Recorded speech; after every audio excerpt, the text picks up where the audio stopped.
Bismillahirrahmanirrahim. Assalamualaikum warahmatullahi wabarakatuh. Alhamdulillahirrahmanirrahim. Puji syukur senantiasa kita panjatkan kehadirat Allah Subhanahu wa Ta'ala atas nikmat yang Allah berikan kepada kita semuanya. Salam dan salawat semoga tetap terlimpah kepada Rasulullah Muhammad Sallallahu Alaihi Wasallam.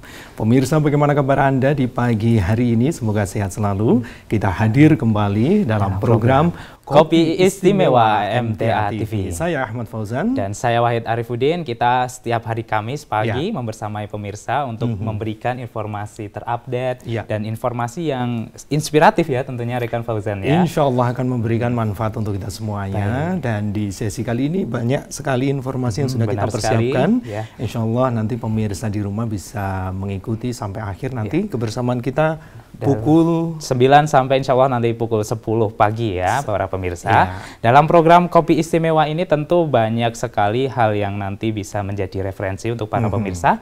Karena tagline kami, seruput kopinya, cermati informasinya. Baik, hari ini pemirsa saya Wahid Arifuddin bersama dengan rekan Ahmad Fauzan. Dan tentu hari ini kita akan membersamai pemirsa dalam program spesial ini ya rekan Fauzan ya. Simak terus setiap hari Kamis pukul 9 sampai dengan pukul 10 insya Allah berbagai informasi sudah kita siapkan. Nah rekan Wahid, rekan kalau Fauzan, kita berbicara terkait dengan media dakwah, ya tentunya di 10 tahun terakhir ini perkembangan dakwah semakin pesat berlangsung, baik itu di Pulau Jawa maupun di luar Pulau Jawa. Bahkan bisa dibilang perkembangan media ini sangat membantu dengan adanya dakwah Islam, karena bisa menyebar ke berbagai daerah itu ya rekan Fauzan. Bukan hanya di kota-kota besar, bahkan informasinya sampai ke pelosok daerah pun sudah banyak dakwah Islam ini masuk ke penjuru lini-lini kehidupan mereka ini rekan Fauzan. Benar sekali. Nah, salah satunya ada sebuah informasi yang datang dari luar Pulau Jawa, perkembangan dakwah yang ada di sana. Wah, di Mandailing Natal ini. Mandailing Natal. Wah, kita kadang mungkin mendengar nama Mandailing Natal berasumsi bahwa daerah sana itu mayoritas mungkin non-Islam ya. Ternyata informasinya malah mayoritas warga yang ada di sana itu Muslim ini rekan Fauzan. Oh, Masya Allah, luar biasa. Ini merupakan memberikan penyemangat tersendiri untuk perkembangan dakwah yang ada di sana. Baik, ini dia informasinya untuk para pemirsa bahwa dakwah Quran Sunnah yang disampaikan melalui pengajian Majelis Tafsir Al-Quran MTA menyebar ke berbagai daerah di Indonesia. Salah satunya di Kecamatan Sinunuan, Kabupaten Mandailing Natal, Sumatera Utara. Belum lama ini pengurus MTA Pusat meninjau pengajian binaan di Kecamatan Sinunukan, Kabupaten Mandailing Natal, Sumatera Utara. Peninjauan dilakukan di rumah Ketua Binaan MTA Sinunukan yang menjadi lokasi pengajian rutin. Tempatnya di Desa Sukadamai, RT 2, Jalur 2, Kecamatan Sinunukan.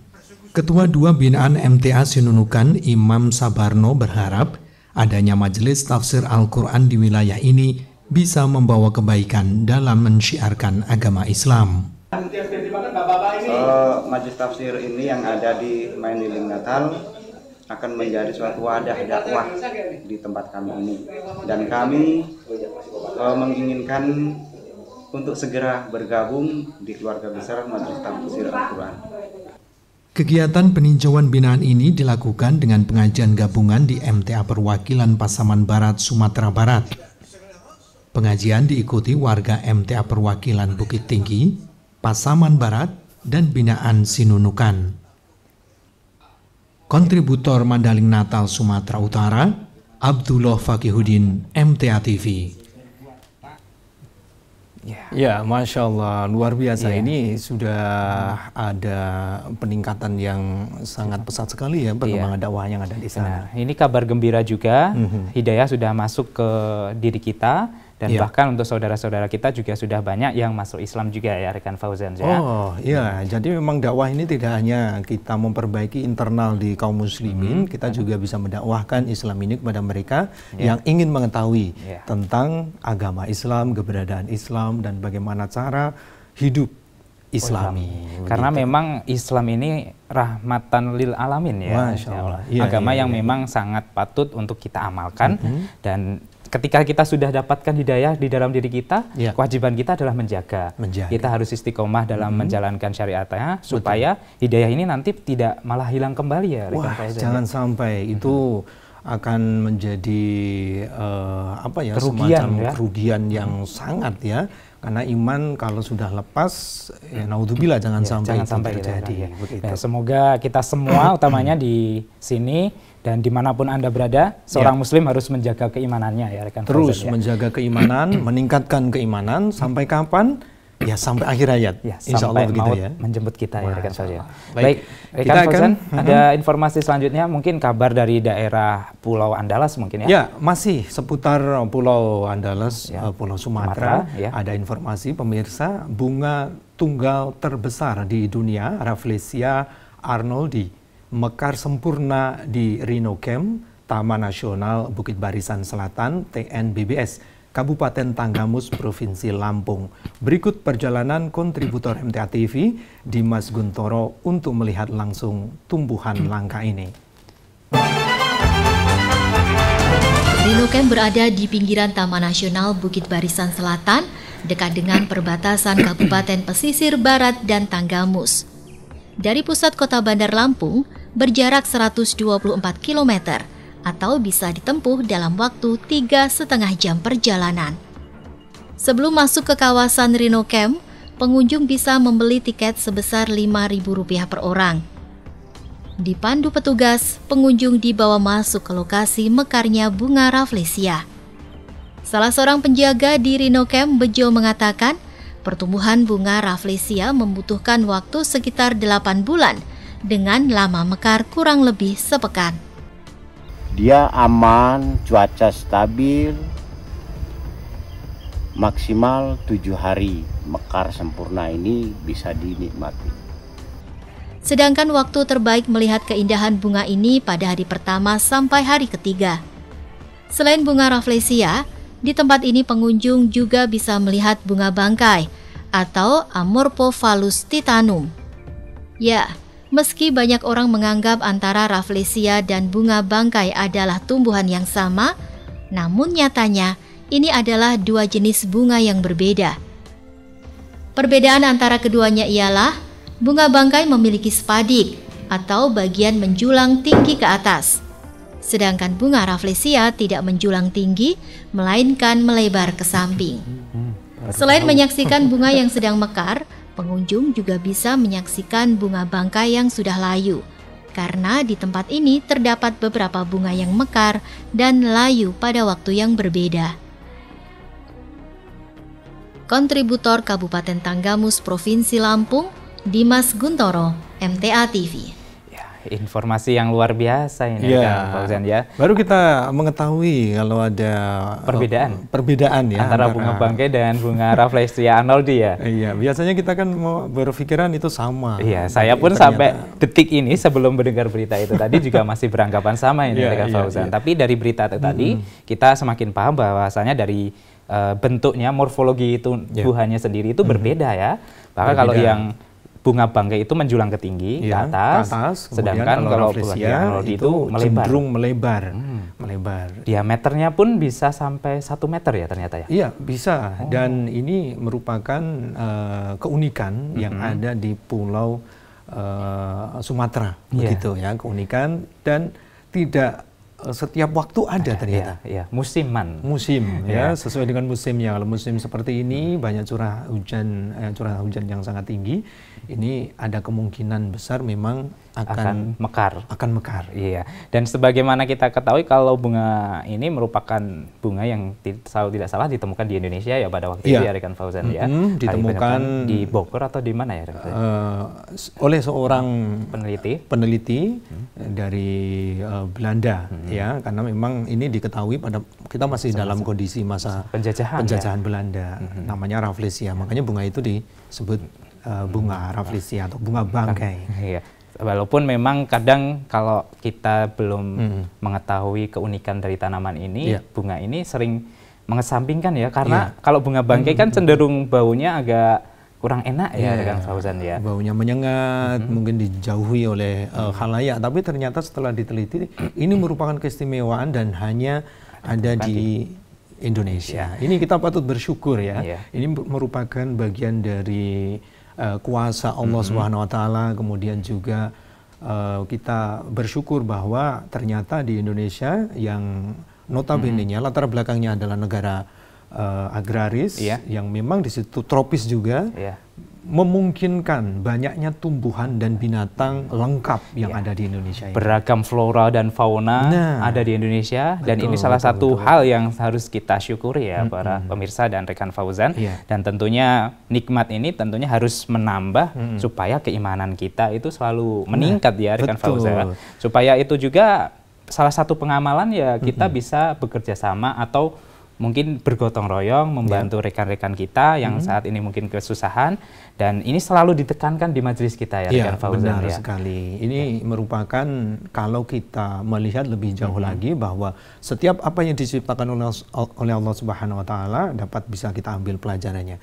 Dapat kita ambil ilmunya begitu. Dengan adanya tumbuhan-tumbuhan yang istimewa seperti itu juga itu merupakan bagian dari kekuasaan dari Allah Subhanahu wa taala, turut kita serta dalam menjaga kelestariannya. Menjaga bentuk salah satu dakwah juga ya, menjaga kelestarian alam juga ya. Dan hal yang tentu patut kita syukuri juga rekan-rekan pemirsa dan rekan Fauzan, bahwasanya rekan-rekan kita Majelis Tafsir Al-Quran utamanya, salah satu hal yang menjadi tolak ukur utama adalah mengaplikasikan dalam kehidupan sehari-hari. Betul.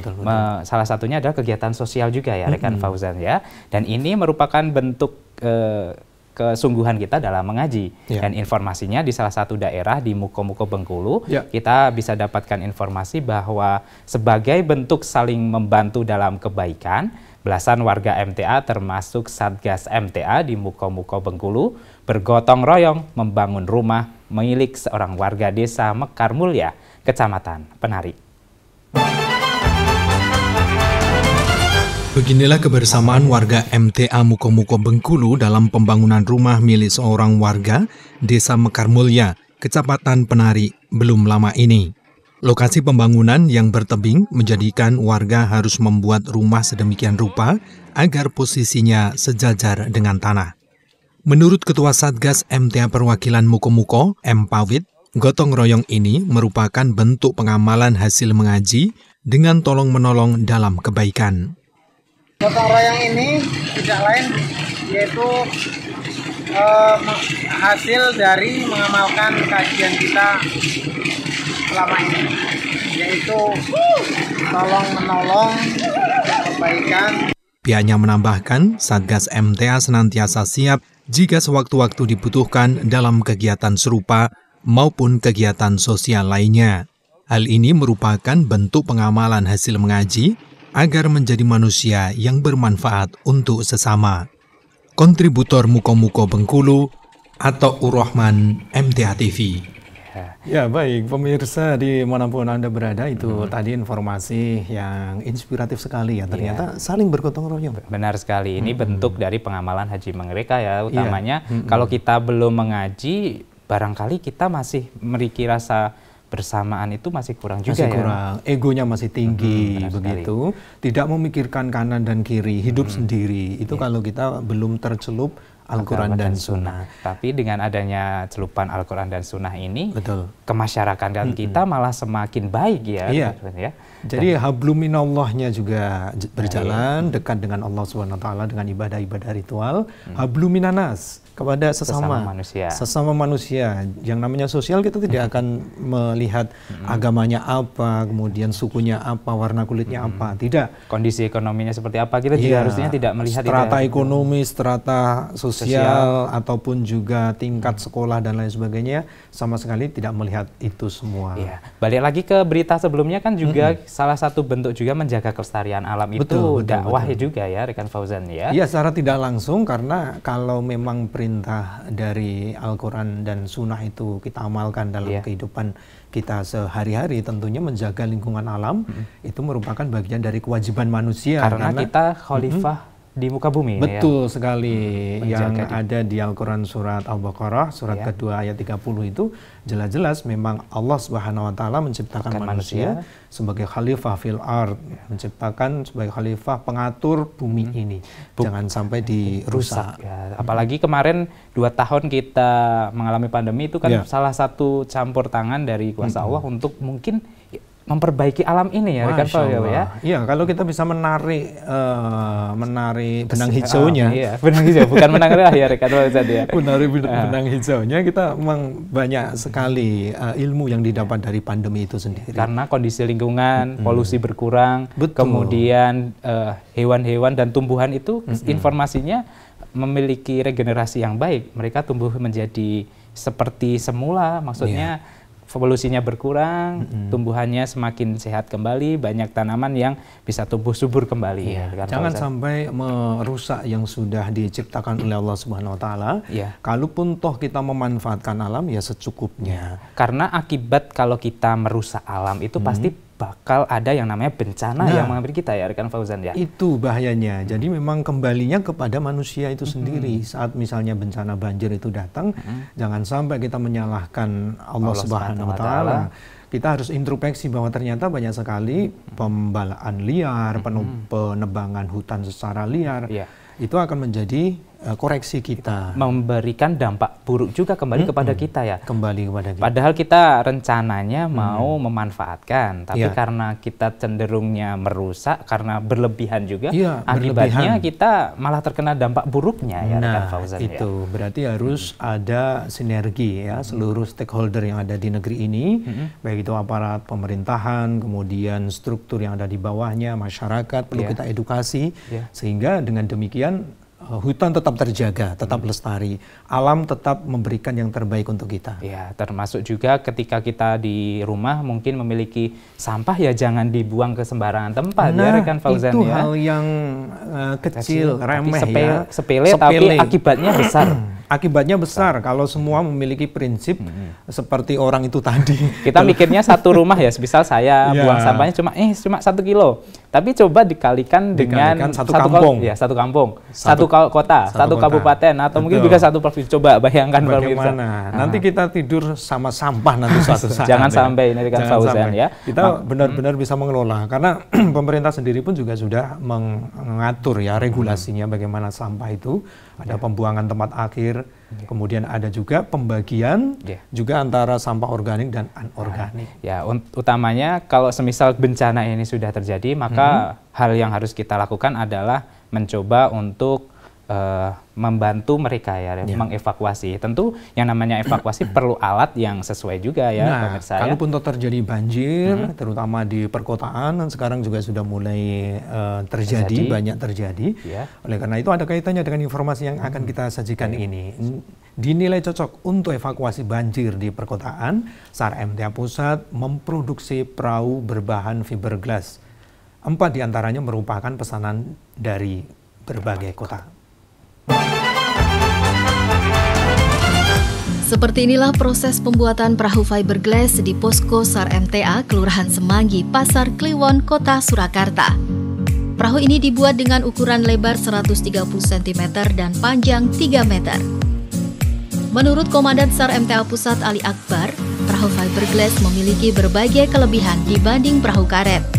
Antara lain bobotnya cukup ringan, mudah dalam perawatan, tidak perlu memompa saat akan digunakan, dan tidak mudah bocor, sehingga cocok untuk evakuasi banjir di perkotaan. Pembuatan 5 perahu fiberglass ini merupakan pesanan dari berbagai kota, diantaranya Semarang, Surabaya, dan Madiun.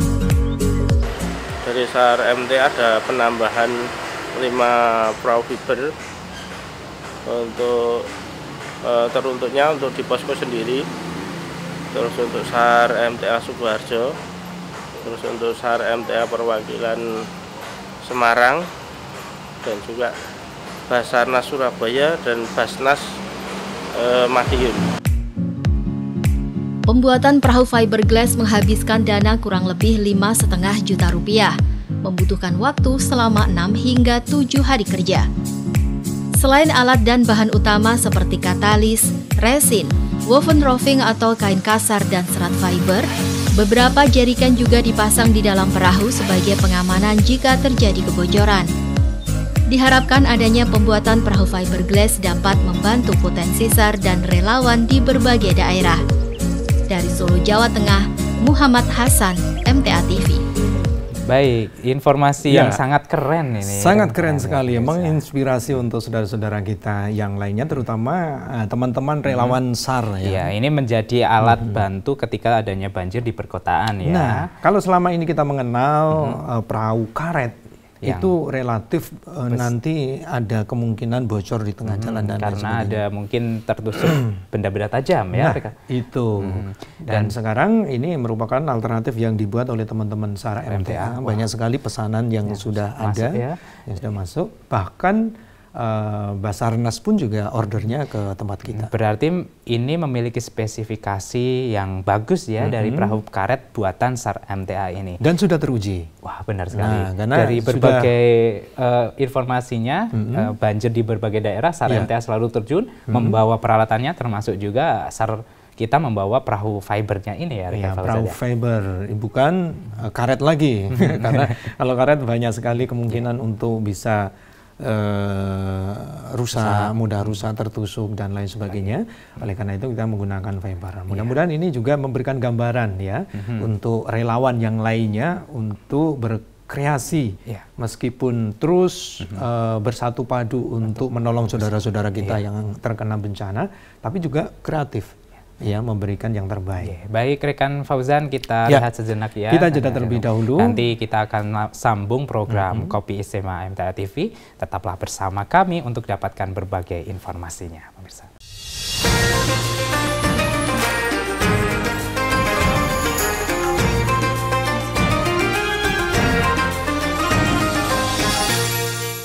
Ya, pemirsa dimanapun Anda berada, terima kasih bagi Anda yang masih selalu setia bersama kami dalam program Kopi Istimewa MTA TV. Seruput kopinya, cermati informasinya. Iya, ini dia. Walaupun sebentar kita memberikan informasi, tapi insya Allah sangat bermakna untuk para pemirsa. Betul sekali, karena dengan di pagi hari ini biasanya kita memang sudah siap menerima banyak informasi, terutama informasi-informasi positif itu juga akan menggerakkan pikiran kita yang positif, semangat kita yang positif. Apalagi kalau awal pagi itu aktivitasnya masih istilahnya pikiran masih belum banyak hal ya Mas. Masih fresh gitu bahasanya. Begitu. Baik. Sebelumnya tadi kita dapatkan informasi terkait dengan SAR MTA yang bisa membuat kapal fiber Dan hari ini kita akan dapatkan lebih detailnya bagaimana prosesnya dan seperti apa lika-likunya dalam membuat kapal fiber ini. Sudah terhubung dengan kita saat ini dengan Komandan SAR MTA, Bapak Ali Akbar. Coba kita sapa terlebih dahulu. Ya. Assalamualaikum warahmatullahi wabarakatuh. Waalaikumsalam warahmatullahi wabarakatuh. Kabar sehat hari ini Pak Ali? Alhamdulillah sehat. Alhamdulillah kabar baik, sehat selalu. Sekarang posisi berada di mana ini? Kok duduk santai di? Untuk saat ini saya di Semanggi. Semanggi. SAR MTA di Jalan Telosari. Wah, berarti berada di markas besarnya SAR MTA ini ya Pak Ali ya? Iya. Baik, bisa disampaikan. Ini ide awal untuk membuat perahu fiber itu bermula dari apa? Awal-awal dulu pembuatan itu bisa diceritakan terkait dengan perahu ini, Mas Ali Akbar. Untuk awalnya kita membuat perahu fiber karena untuk pengadaan perahu ini memang mahal sekali ya kalau kita perahu fiber yang speknya yang bagus itu memang mahal. Jadi untuk untuk mempermudah pencarian pengadaan perahu ini memang kita harus punya ide untuk pembuatan perahu yang lebih murah dan juga efisien untuk evakuasi yang di perkotaan. Begitu. Berarti latar belakangnya adalah karena harga perahu fiber sendiri awalnya mahal ya, Pak Ali ya? Iya, karena mahal. Kalau sekarang kalau teman-teman SAR MTA ini kan bisa membuat sendiri Pak Ali ya. Ini dulu belajar dari mana ini Pak Ali? Ya, karena dulu ada anggota SAR MTA yang dari Jakarta, itu profesinya memang membuat perahu. Mas Akbar Udayana itu yang awalnya untuk ngajari kita untuk mencetak perahu. Bagaimana sih caranya membuat perahu sendiri? Nah, itu kita undang di posko pusat di sini. Akhirnya kita diajari untuk membuat cetakan perahu dulu. Dan setelah jadi, kita baru mencoba produksi perahu satu dulu. Setelah itu kita coba ada kekurangan apa tidak di pembuatan perahu itu. Nah, ternyata masih ada kekurangan, akhirnya kita perbaiki setiap produksinya. Begitu. Ya. Berarti ada SAR MTA yang memiliki keahlian dulu ya Pak Ali ya, kemudian disalurkan ke rekan-rekan SAR MTA ya. Iya. Ya, termasuk saat ini di samping Pak Ali Akbar sedang ada proses pembuatan kapal fiber ya? Ya, untuk saat ini proses finishing. Jadi pembuatan itu kan satu di bagian bawah, satu bagian atas. Terus untuk hari ini ada pengeleman, jadi disambung. Terus di dempul juga menggunakan bahan fiber juga. Jadi untuk penyambungan bisa menyatu. Ya, membutuhkan berapa hari dalam jadinya satu perahu fiber ini, Mas Ali Akbar? Untuk target sampai finishing 10 hari untuk satu perahu. 10 hari satu perahu. Yang dikerjakan kalau hari ini berapa personil? Untuk pengerjaan 2 personil, yang satu ini tim intinya. Jadi memang tukangnya, yang satu bakar netnya. Oh begitu. Iya. Berarti 2 orang saja sudah cukup untuk membuat kapal fiber ini ya Pak Ali ya? Cukup 2 orang cukup. Ya. Baik. Kalau untuk kapal sendiri buatan SAR MTA ini spesifikasinya dan kemungkinan harga berapa ya Pak Ali ya? Bisa diberikan gambar ke para pemirsa? Ya, untuk harga umum memang mahal.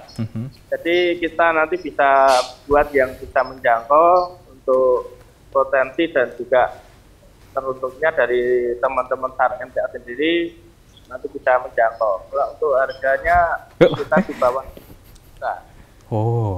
Begitu. Ukuran berapa sih Pak Ali untuk kapal ini? Ukuran panjang 3 meter, lebarnya 130. 3 meter kali 130 ya? Iya.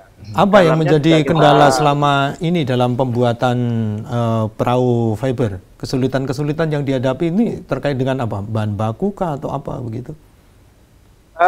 Untuk bahan baku mungkin setiap tahun ada peningkatan. Nah, mungkin peningkatan harga ya maksudnya? Menjadi patokan untuk tahun ini. Mungkin tahun depan kemungkinan bisa naik karena kita juga mengikuti harga bahannya itu. Karena harga bahannya ini terpengaruhi harga di pasar ya Pak Ali ya. Kalau selama ini pengguna perahu fiber dari SAR MTA di lapangan bagaimana komentarnya? Ya, alhamdulillah untuk saat ini, hari ini juga kita pakai di Bojonegoro karena di sana juga ada langkah dari SAR MTA yang terdekat. Dari sana juga menggunakan perahu fiber itu. Alhamdulillah lancar. Lancar semuanya begitu ya. Tentunya ada penilaian ya, dalam artian setelah pembuatan untuk sesi pertama, kedua, ketiga itu terus ada evaluasi untuk terus diperbaiki begitu. Untuk sesi pertama, memang di bagian belakang itu memang kalau pakai motor tempel itu kan agak tenggelam. Jadi bagian depan itu naik.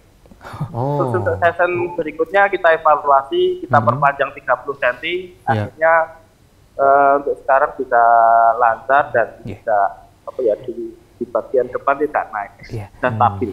Dengan ukuran kapal buatan SAR MTA 3 meter kali 130 cm ini bisa untuk masuk ke wilayah yang sangat padat penduduk, perumahan yang sangat padat ya Pak Ali ya? Ya, karena kalau untuk dibesarkan lagi nanti masuk di gang-gang. Sekarang kan kota hanya sempit-sempit, apalagi kanan kiri kadang dipakai untuk parkir, dan kita bisa menjangkau untuk perumahan-perumahan yang gangnya sempit dan juga bisa masuk. Begitu. Dan juga ketika ini digunakan Pak Ali di lapangan bisa untuk mengevakuasi berapa orang untuk sekali angkut gitu? Iya. Untuk percobaan kita kemarin ada 10 penumpang. Karena ini kita coba nanti kapasitas berapa. 10 orang itu bisa duduk di lambung semua, jadi tengah masih kosong. Jadi efektif untuk evakuasi. Nanti 10 orang sudah cukup untuk mengevakuasi pengungsi. Dan tidak tenggelam ya Pak Ali ya, 10 orang itu? Tidak tenggelam, karena di dalamnya juga kita safety-nya untuk perahu. Dalamnya kasih ada sedikit 20 literan, ini ada 10. Jadi semua keliling tabung itu semua ada sedikitnya. Iya. Kalau selama ini sampai per hari ini dari mana saja yang sudah order untuk disuruh membuatkan perahu fiber? Untuk yang urgent ini di Semarang dulu, karena SAR MTA Semarang juga di sana sering ada rob, ada juga budget. Ini yang kita prioritaskan di Semarang dulu. Terus yang baru order kemarin sudah nembung ini SAR MTA Sukoharjo. Ini juga sudah kemarin, nanti Sukoharjo juga ikut andil di pembuatan fiber ini. Dan juga dari Surabaya juga ada, dari Madiun juga ada.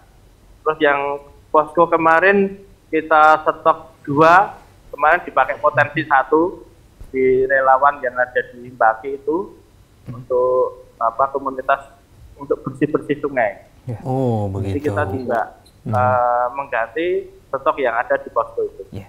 Kalau kapal buatan SAR MTA ini memerlukan maintenance perawatan yang sulit atau seperti apa Pak Ali, bisa diberikan gambarannya?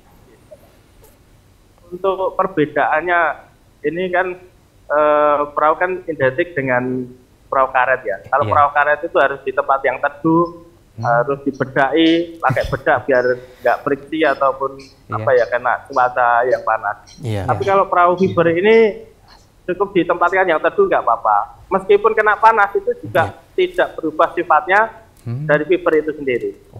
Ini lebih mudah ya perawatannya ya. Perawatannya lebih mudah.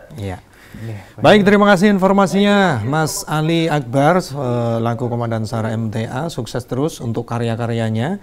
Mudah-mudahan ini terus juga diminati banyak instansi begitu, sehingga nanti lebih cepat kita dalam melakukan pertolongan pada saat banjir begitu.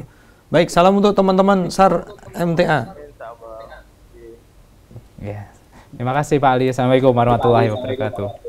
Waalaikumsalam warahmatullahi wabarakatuh. Baik, luar biasa ini SAR MTA kita, selain selalu terjun ke dunia yang mungkin terdampak bencana ya, tapi mereka juga punya kemampuan untuk selalu mengembangkan dan membantu, utamanya salah satunya di pembuatan kapal fiber ini. Iya, semoga terus memberikan banyak manfaat untuk orang-orang di sekitar, insya Allah begitu. Amin. Dan juga ini ada berita terkait dengan kegiatan sosial, dan semoga ini bisa menjadi inspirasi para pemirsa. Untuk kali ke-13 MTA Perwakilan Rejang Lebong, Bengkulu menggelar bakti sosial donor darah. Donor darah kali ini diikuti dengan pengajian gabungan di gedung majelis setempat. Bakti sosial donor darah dan pengajian gabungan digelar di gedung MTA Perwakilan Rejang Lebong, Bengkulu belum lama ini. Menurut Ustadz Dadang Sudarto selaku pemateri dalam pengajian gabungan, kedua kegiatan yang digelar sekaligus di majelis ini berjalan lancar atas antusiasme dari seluruh warga. Untuk peserta kajian tetap fokus dan istiqomah untuk mengikuti kajian, dan alhamdulillah donor darahnya pun berjalan dengan sempurna. Kegiatan donor darah yang digelar secara rutin ini mendapat apresiasi dari PMI Rejang Lebong.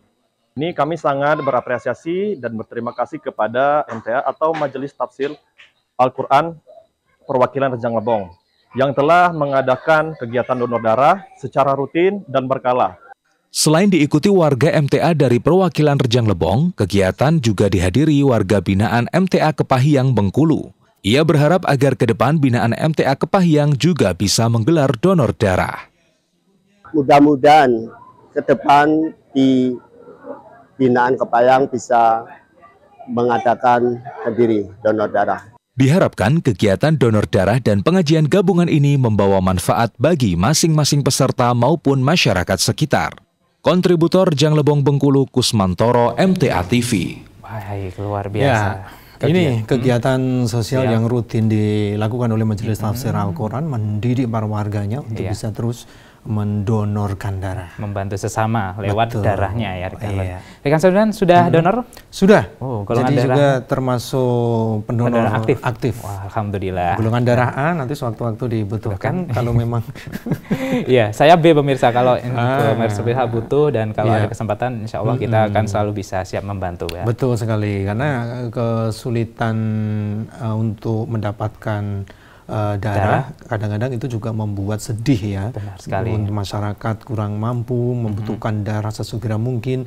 Oleh karena itu Majelis Tafsir Al-Quran menyediakan waktu 24 jam untuk bisa membantu saudara-saudara kita. Sekiranya kalau memang dibutuhkan langsung calling pengurus biasanya seperti itu ya. Kemudian nanti siapa yang belum diambil darahnya untuk bulan ini bisa berkontribusi. Insya Allah semua warga Majelis Tafsir Al-Quran adalah pendonor aktif yang sewaktu-waktu dibutuhkan selalu siap sedia.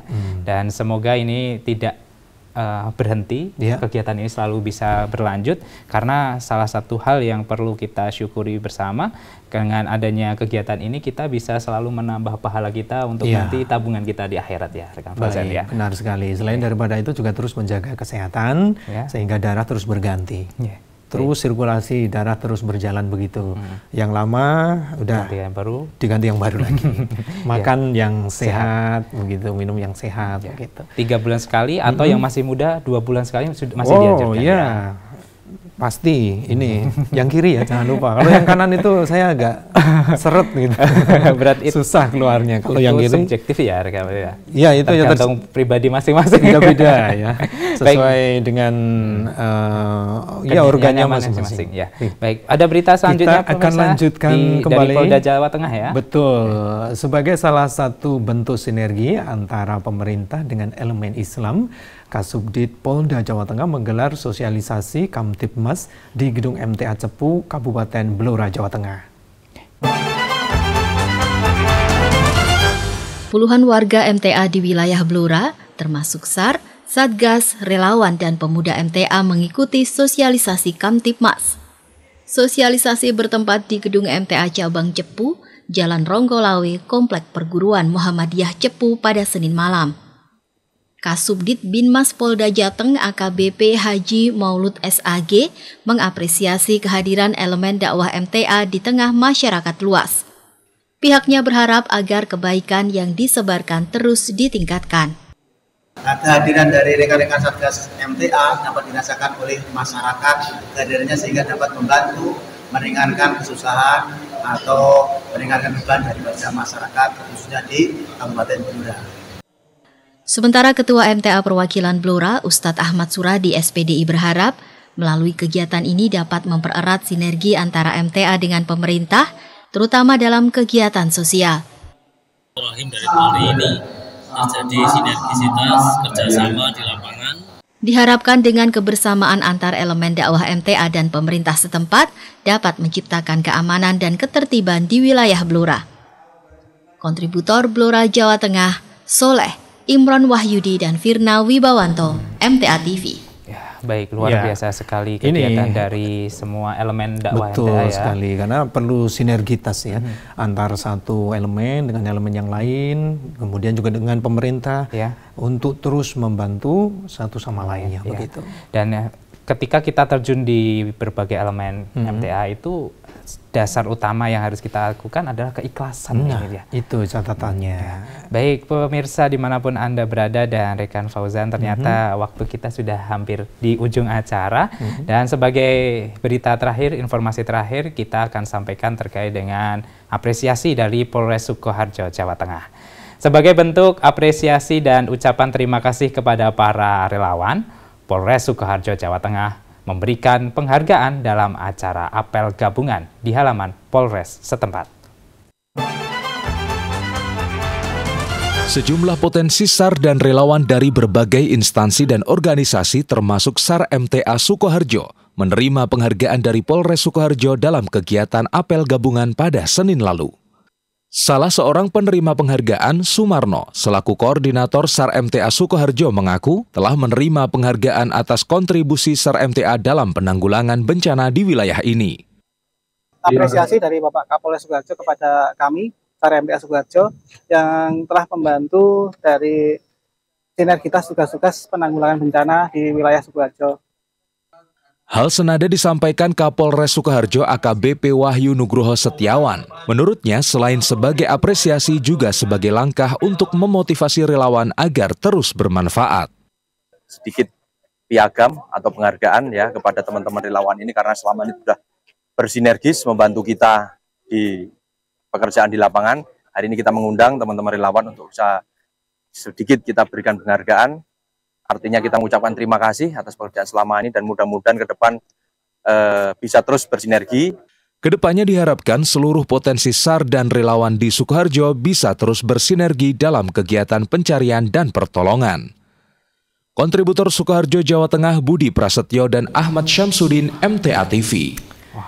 Baik. Ya, baik pemirsa dimanapun Anda berada, itu tadi informasi terakhir ya, Rekan Wahid. Dalam acara Kopi Istimewa MTA TV, dan semoga informasi yang tadi kita sampaikan bisa para pemirsa dapatkan maknanya, terutama dengan berbagai kegiatan sosial yang sudah kita lakukan dalam berbagai daerah juga tadi ya. Betul. Sudah kita hadirkan informasi-informasi yang inspiratif, informasi-informasi yang positif, sehingga kita akan terus terpacu untuk terus berbuat kebaikan kepada seluruhnya. Begitu. Baik pemirsa dimanapun Anda berada, akhirnya saya Wahid Arifuddin dan saya Ahmad Fauzan segera undur diri dalam program Kopi Istimewa MTA TV.